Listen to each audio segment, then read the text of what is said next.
Uwe funga naye ndoa, hakuna shida. Anakupenda. Kila kitu kiko sawa kweli? Ndio. Niko sawa kabisa. Niti naye pia yuko sawa.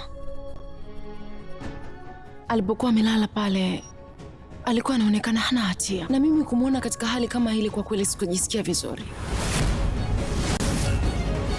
Sikujikata wala alikuwa ishu kubwa sana kiasi hicho.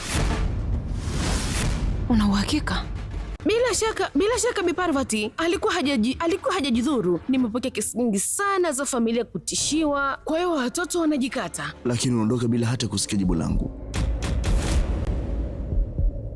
Sasa niambie, unataka nikupatie Karinit, Jumatatu hadi Ijumaa saa 3 kamili usiku ndani ya Mambo Moto.